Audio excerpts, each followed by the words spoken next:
So, how many people here are familiar with the term Nakba? Alright, that's a good amount. So, for those of you who don't know, the Nakba is something that happened in 1948, which made way for the creation of Israel. It was the expulsion of and displacement and massacre of hundreds of thousands of Palestinians. However, what I want everyone here to think about today is the term the ongoing Nakba. When we think of the Nakba, we often think of something that happened in a moment of time. However, we want to frame it in a way that it's the process of ongoing displacement with no right of return for the Palestinian people. The Palestinians were not only kicked out of their homes, but to this day they continue to be displaced. And to this day, the Palestinians have no right of return to going back to their homelands. Just so we're all on the same page, what is a refugee and what is an IDP? A refugee is someone who is displaced when crossing internationally recognized borders. So for example, the Palestinians who fled in 1948, those are considered refugees. They were crossing an internationally recognized border. Syrians fleeing Syria, Ukrainians fleeing Ukraine, these are all people who are considered refugees. An IDP is internally displaced people. So these people are also displaced, but they remain within the border. So people who were kicked out who were displaced in 1948 and go from Haifa to Jaffa, two Palestinian cities, or in the West Bank, go from area A to area B to area C. These people are internally displaced, so they're displaced but stay within the border. Both refugees and IDPs have their rights. One, the right to reparations, and two, to live in dignity. When I talk about the right to reparations, we mean to repair any damage done by the crime, and the crime being forced displacement. Forced displacement is an international crime. But what categorizes something as force? There's two ways something can be categorized as force. One is the armed and violent conflict, and this is something that we see, and it's very clear. This happened in 1948, this happening in Ukraine, the Gulf War, World War I, World War II. It's the actual violent removal of people. The second way that categorizes as force is to create a coercive environment. This is to create a situation that is so unbearable that a person has no choice but to leave. So it's not exactly physical like we see with the violent removal of people, but it's when there's more than one violation of basic human rights. So the violation of right to citizenship, education, self-determination, water, sanitation, all of them. And these are the tactics that are used to ethnically cleanse Palestinians from Palestine. So what does this mean for Palestinians on the ground? 9.12 million Palestinians have faced displacement, making around 66% of Palestinians, which means that 1 out of 10 Palestinians have experienced displacement at least once in their lifetime. So displacement really is the core issue. All of Israel's crimes, policies, and practices that Israel perpetuates go to serve this goal: to create, sustain, and augment the Palestinian refugee and IDP population, and for Israel to control the maximum amount of land with as little Palestinians as possible. When you think about it like this, everything that Israel does makes sense.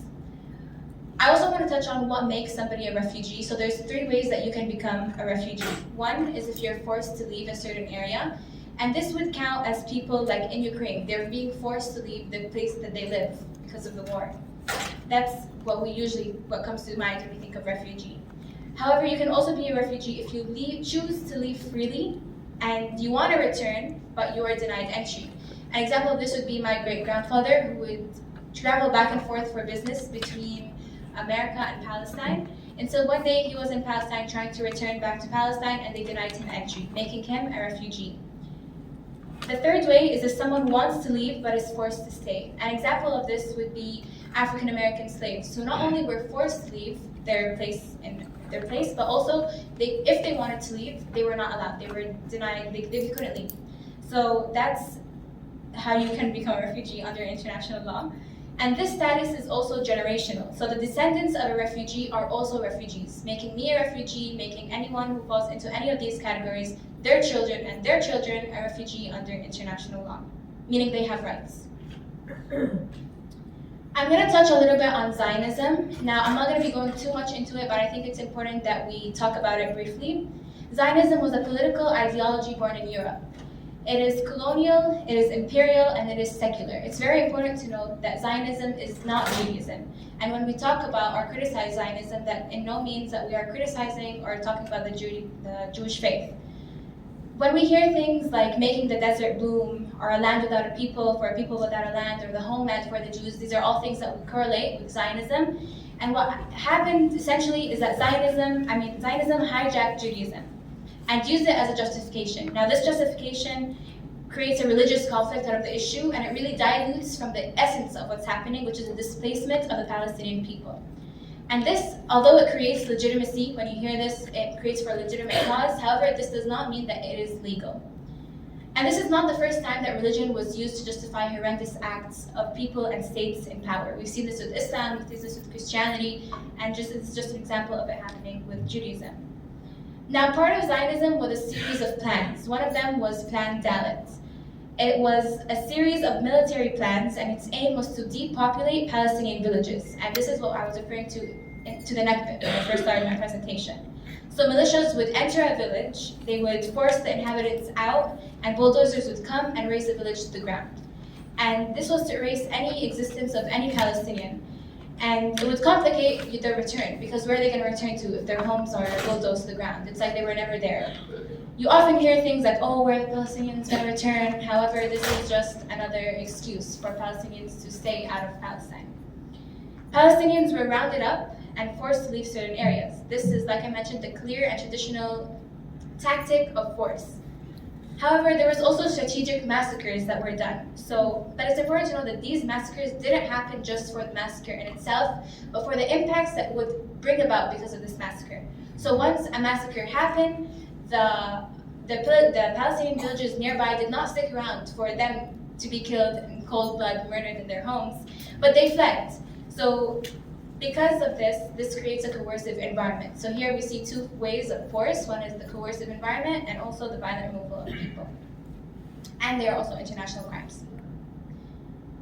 The next part I want to talk about is the legislation. So something you hear about is the absentee property law. This was a law that Israel enacted in its beginning years. And what this law stated is that even though Israel has forcibly displaced you from your home, and is preventing you from going to your home, they declare you to be absent and annex your property. And this is another crime. They've annexed 750,000 pieces of land and property. They also created the present absentee law. Now, how can you be present and absent at the same time? I don't know, but Israel managed to find a way.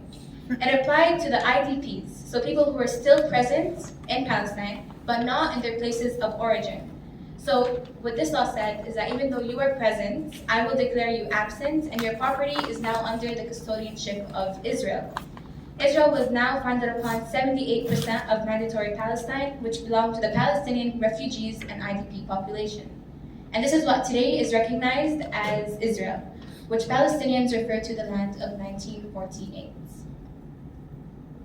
So now that they've ethnically cleansed the undesirable population, they've taken control of the territory, so be it illegally, they've declared themselves a state, and now they must bring in the desired population.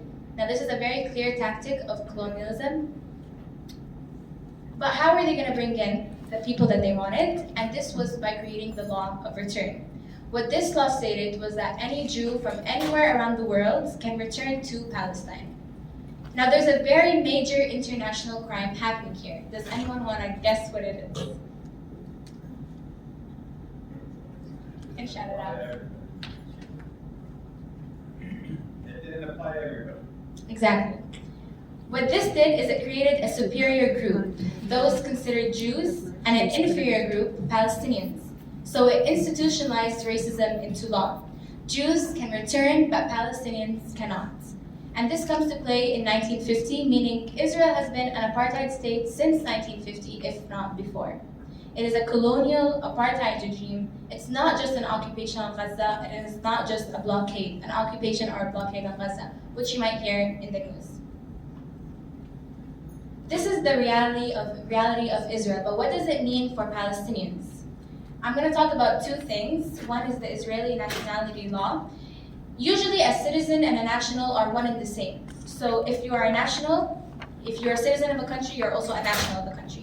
However, in Israel, to be a national, you need to be Jewish, and to get a citizenship, you are non-Jewish. So inherently, a citizenship is lower. There are 64 laws that grant nationals privileges but don't give those same rights to citizens. And a Palestinian can hold a citizenship but not a nationality. And so again, it creates a superior and inferior group of people legally. The second thing I want to talk about is urban planning, which I'm going to be discussing a little bit more. But it's very important to know that the Palestinian people are not poor people, they are impoverished people. And our poverty is not related to capitalism, but it's related to the theft of our land.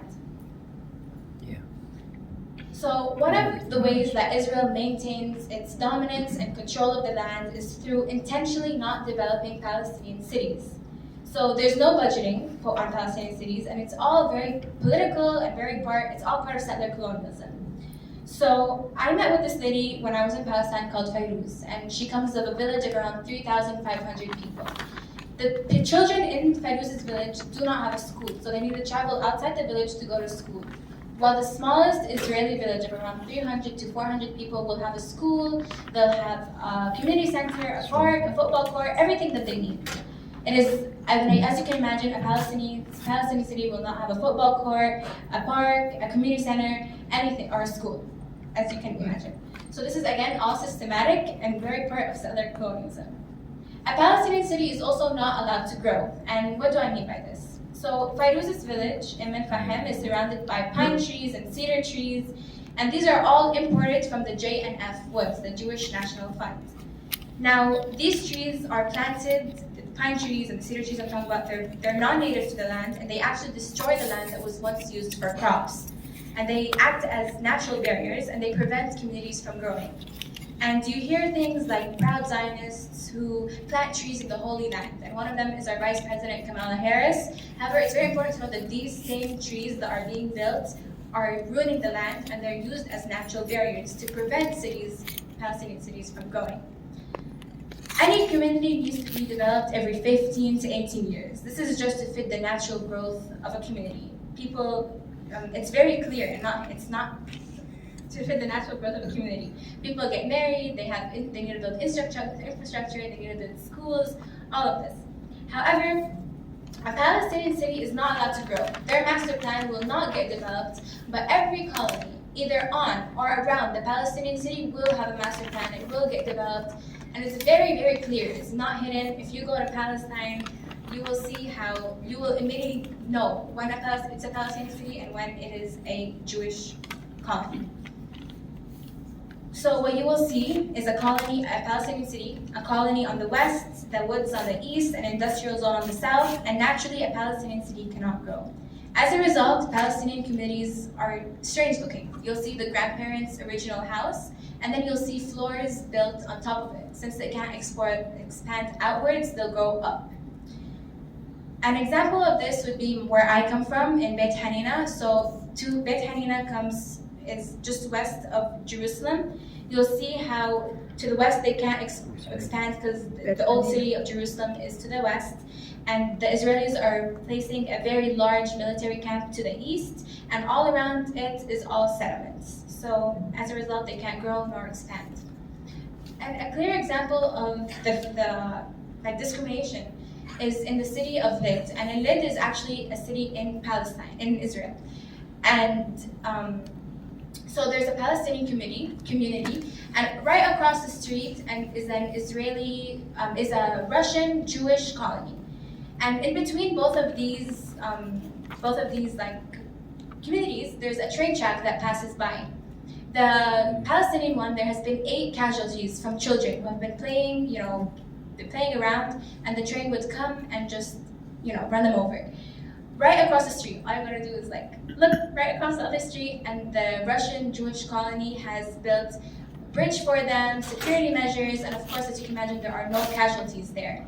So again, it is very just super clear discrimination, very clear just intentional political settler colonialism tactics, and just to make sure that Palestinians are staying poor, just worrying about survival.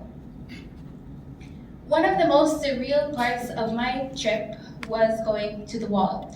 I had always imagined that the wall was going to be in the middle of nowhere, and it was going to be surrounded by desert for like miles, and it wasn't going to be that much of an inconvenience, but I was completely wrong. This wall right here is in Bethlehem, and it is in one of the most vibrant, it used to be one of the most vibrant parts of Palestine, because it was the connecting point between Jerusalem, Hebron, Khalil, and Bethlehem. And it's very important to note that this wall right here, it expands like around all of Jerusalem, and all of Palestine, and it also digs deeper into the areas that they're not supposed to have like legally, so it's legal.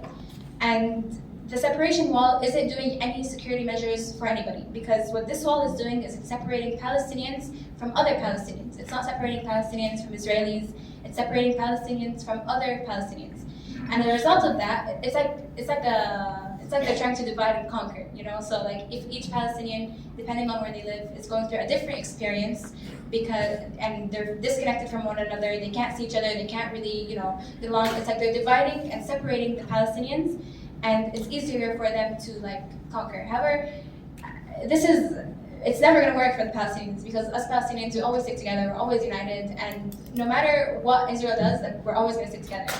So that's one thing. There was also a checkpoint that separates the south of the city to the middle of the city. And this checkpoint is called Zatar, the Zatar checkpoint. I'm hoping you guys all got your little Zatars. Yeah. So the story that they told us when we were there was that there was a military officer who decided one day that he wanted to have a falafel sandwich.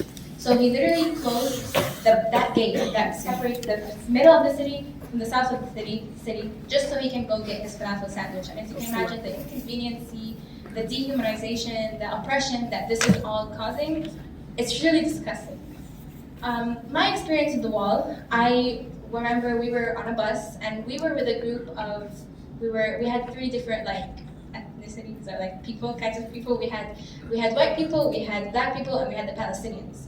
And we were all together on one bus, and the IDF soldier, when we got to the wall, we were at a checkpoint, the IDF soldier, he came up and onto the bus with his strapped gun and everything like that, and he was walking to the bus. And as soon as he saw the two Palestinians that were there, he just took our passports, and everyone else was like free to go. We had to get down from the bus, we had to, go through some additional security measures, because we're threats, basically. So it's like very clear. If you're Palestinian, you're being profiled, you're being let down from the bus, you're given a hard time at the checkpoints, you're given a hard time in these situations. And not to mention what I had to go through to enter Israel at the airport. It was crazy hours of waiting. And of course, the only people that were held back and taken to a different security measure were only Palestinian. Over here, we stopped at this convenience store right there to get some snacks, to get some food, and we ended up talking to the guy that was there. So he was telling us about his story, and we asked him how long it takes him to get to work. And he said before the wall was built, this right here, that house right there, it's like right on, that right there, that is his house. And all he had to do was cross the road to get to his store. And now it takes him 2 hours going and 2 hours coming every single day, even though he can see his house from his store. He can literally see it. And all he had to do was cross the road, and now it takes him 2 hours going and coming. And he literally even has a bed. He showed us his bed in the back where he sleeps and stays overnight, because there are days where he can't be going home that late. Something that might apply more to the university students here, we were talking to a couple girls who we were asking, they were asking us what we do for school and stuff like that, and I asked them where they went to school, and they said, we don't go to the university. And I was like, why?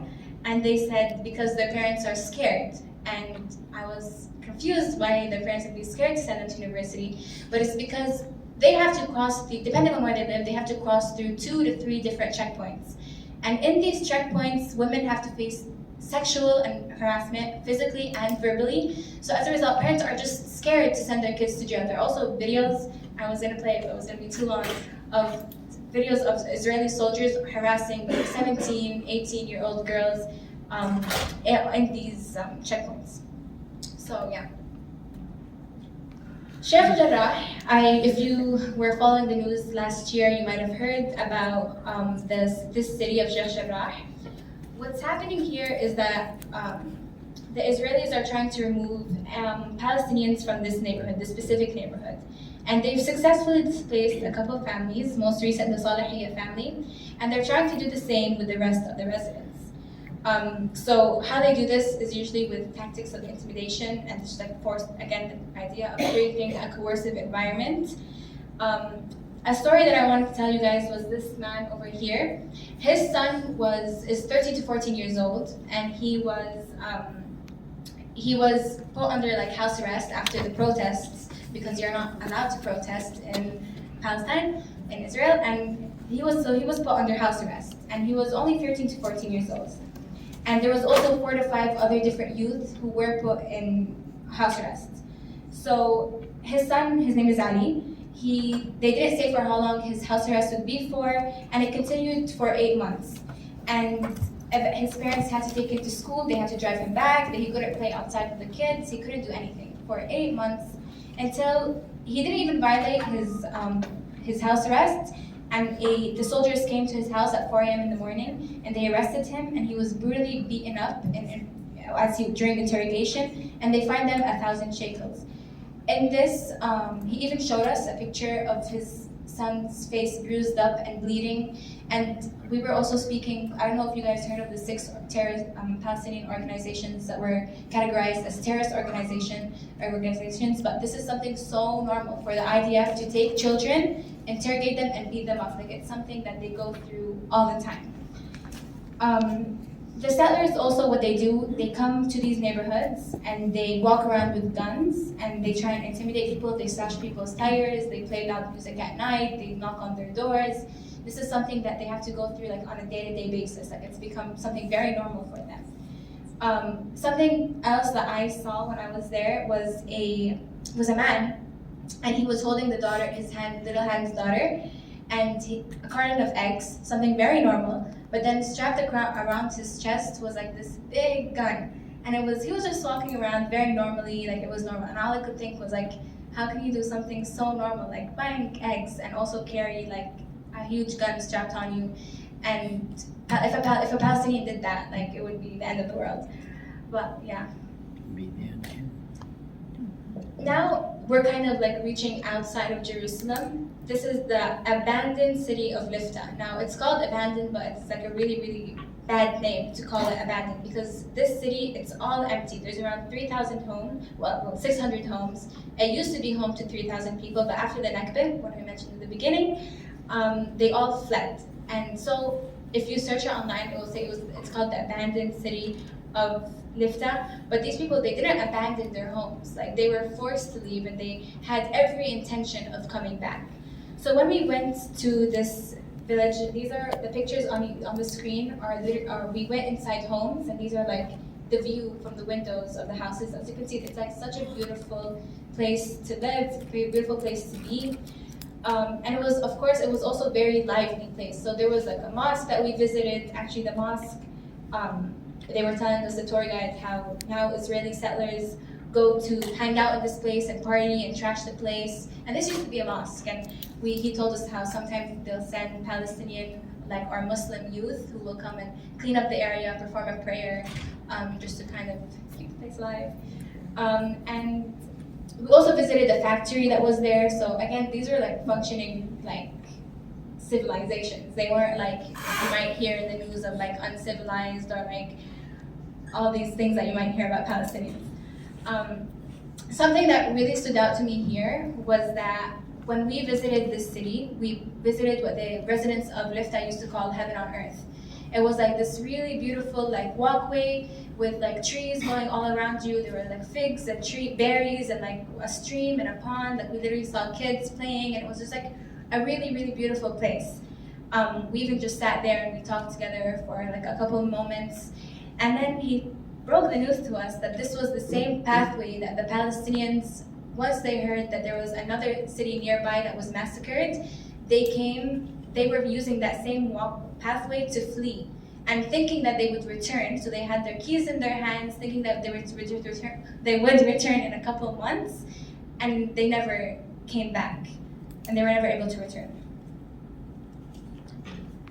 Right now, we're kind of, again, like I said, we're making our way out of Jerusalem, and this is right on the outskirts of Jerusalem. This is Kufr Aqab, and what people have in Kufr Aqab they call Kufr Ghadab, which Ghadab literally translates to anger. This place is one of the most depressing places in all of Palestine. At night, there are killings that happen. There's a lot of drug use. It is just a horrible place to be.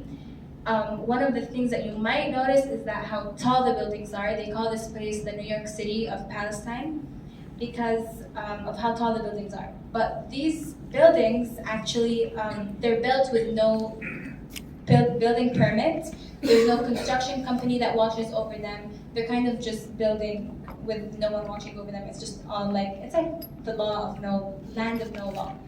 And what happens is every 100 years, Palestine gets hit with an earthquake, and the next one is going to be in 2027, and they're expecting what's here to be a construction massacre because of how bad these buildings are built. Now, why is it like that? Why do people even choose to live here? Why is nobody watching over here? Why doesn't Israel take out the garbage? Why is there no law here? It's because Israel doesn't claim it. Although this is in Jerusalem, so it's supposed to be the capital of Israel, they don't claim it because it's all Palestinian. And why do people choose to live here? It's because this is considered Israel on paper. So if you are born in Israel, if you have the highest level of citizenship. So if you guys didn't know, there's 4 different statuses of citizenship. First being the Israeli citizenship. So if you're an Israeli citizen, you have rights, you have all of these privileges that at Jerusalem, if you are born in Jerusalem or have the Jerusalem ID, born in Jerusalem, that you won't have these rights. But the Jerusalem ID comes second. Right under the Jerusalem ID is the West Bank ID, so area A, B, and C are in the West Bank, and that is, again, inherently lower than the Jerusalem ID. So if you are if you hold a West Bank ID, you can't visit Jerusalem without a permit, you can't leave the country. It's very hard to do normal things. There's no freedom of movement, all of that. And then is the Gaza ID, and if you're born in Gaza, you are stuck in Gaza, you cannot leave. And then the refugee status, where you can't even go back to live in Palestine. Now, so basically why people live in this area is because on paper, they are considered Jerusalemites. So they can, they have the privileges of holding the Jerusalem ID, but they can't, they live in a dangerous place. It's also much, much cheaper to rent an apartment here. So an apartment inside the wall would cost around $500,000. But inside here would cost $100,000. So that's why people choose to live here. That's ridiculous. Now that we left Jerusalem, we're inside of Area A in the West Bank. So like I said, if you are in the West Bank, you need a permit to go to Jerusalem. Something I wanted to mention here briefly was how the access to water for Israelis is 24/7. You can get water anytime you want. But for a Palestinian, it's only 65 liters per person per day, which is under the World Health Organization, you need 160 liters per day per person. So again, there's a drastic difference, and this is also an international crime. And Area A consists of areas like Bethlehem, and Ramallah. Inside of Area A is this refugee camp called Delegations Refugee Camp. They have 3 generations of refugees living here. It's a huge, huge refugee camp. Also something that I thought a refugee camp was tents and stuff, but no, over here, that top building is a refugee camp. It's normal buildings. This picture right here on the top is just the names of the cities where the refugees are coming from. In this specific refugee camp, and it happens to most of them, but the one that we went to, the army comes here all the time. And usually during the night, and they do raids. And in these raids, they arrest people, they harass them, they murder them. Over here in the bottom, you see the faces of just a couple of the youth who were murdered. They have their names and their faces, and then there's that black silhouette, and it's on top it's written in Arabic, who's next. So death is something that is so anticipated. It's so it's right there. Every time the army invades, there's a new killing that happens. But something that I did want to say about these refugee camps is that art is definitely a form of protest and resistance and expression. And there's also just like a lot of life. I'm going to show you in the next video. This is of the refugee camp.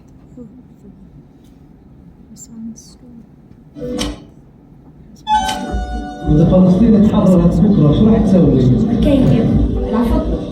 الكيف بدك تعرف كيف تتحرر فلسطين؟ أروح أصلي في المسجد الأقصى وأروح حيفا أسبح في البحر. بس تحرر فلسطين بدي أروح الأقصى. بدي أروح أسافر على ألمانيا عند عمي وأمي بدها تاخذنا على يافا نسافر هناك نقعد لنا يوم يومين. ممكن أزور الأماكن اللي كنت محروم إني أزورها زي حيفا، يافا، عكا، القدس. إن شاء الله بس تحرر فلسطين إن شاء الله بدنا نفتح مطاعم بدنا إن شاء الله ونرجع للبلاد ونعمر البلاد ونروح على البحر ونكين. راح أزور بلدي طبعا، راح أطلع على الأقصى، راح أرجع على أرضي اللي هي راس العمر ونفسي أروح عليها ونرجع نبنيها. بس تحرر فلسطين أروح على عكا وأسبح وأروح على القدس وأشوف بلدي. طبعا راح أرجع دربا اللي هي أرض سيدي وسيدي، راح يكون خبر مفرح كثير. So yeah, that was the refugee camp. They are not allowed to leave. The next area that I'm gonna talk about is Area C. I skipped over Area B because we didn't end up going there. But Area C, oh, I also forgot to mention, Area A is Palestinian with Palestinian like in charge of them, like the Palestinian Authority. They're like in charge. But Area C is Palestinian. They live there, but it is and like the Israelis are the ones like in charge. So as you can imagine, it's like a disaster. This is Masafer Yatta, which is in Area C. And right now, Masafer Yatta is under ongoing attacks, demolition of homes, night raids, and killings. There is a massive fear of settlers who come into their communities and provoke people and kids with guns. The IDF invades people's homes every night, arresting Palestinians, shooting inside of their homes, dropping tear gas and sound bombs. I would show pictures and videos, but I don't want to do that to you. Israel is also currently threatening to demolish 2 schools. Education is a human right, and schools must be a safe place for learning, not threatened by colonial land grab. The village we visited is surrounded by settlements. And what people, like the settlers do, is that they choose a village that they want to like take over, and they do that by picking what the weakest link is, what the weakest resource is. For the one that we visited, their weakest link was lawyers, because all the lawyers are in Jerusalem, and like I mentioned, if you're in Area C or in the West Bank, you can't go to Jerusalem without a permit. So since and of course, getting a permit is very difficult because of the occupation. And let's say when and if they do go to court, you're in court against settlers by a settler judge. So it's a whole corrupt system. Again, like I said, they come into the villages, they take away everything. They take away water, tanks, they take away cars. Right now, there are 8 villages and over 1,000 people, and half of them are children with immediate risk of displacement. So let's say they do end up winning this court case, all of these people will have nowhere to go. Palestinians maintaining on their land is actually a form of resistance, and that's exactly what Israel does not want. During the week, there are flying checkpoints. So a flying checkpoint is basically they'll set up tents in between and around a Palestinian village, and they'll control the freedom of movement. And they do this because people like us, when we want to go to Area C, we're not allowed to because we're going to be turned back because the IDF does not want us to see the atrocities that are happening here.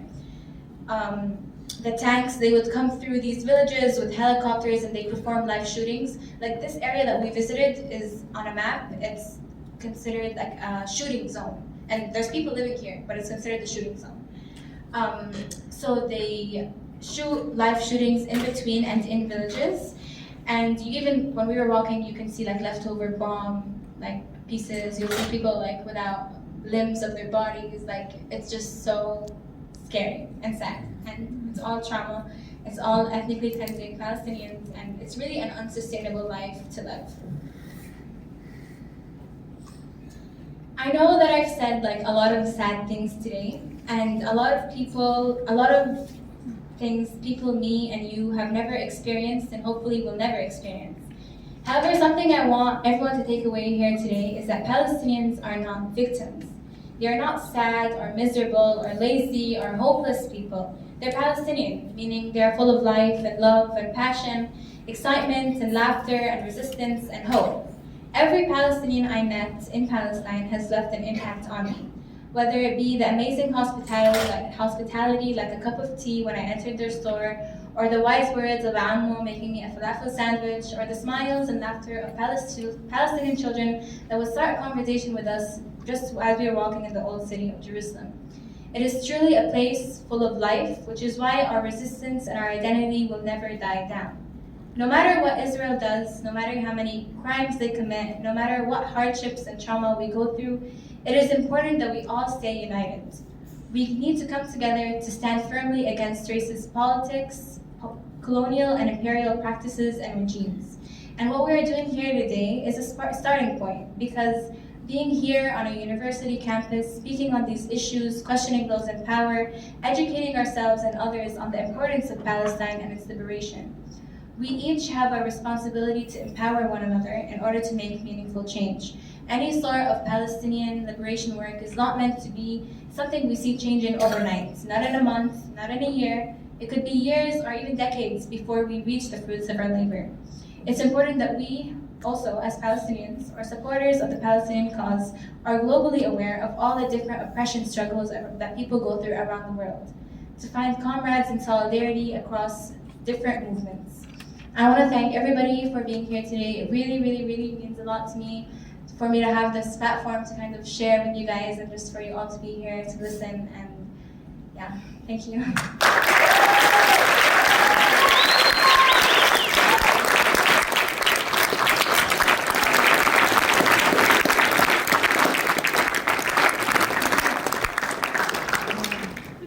You can follow us on Instagram. Thank you. If you came for extra credit, I think for Tracy's class, we have, like, if you guys want to sign in right here.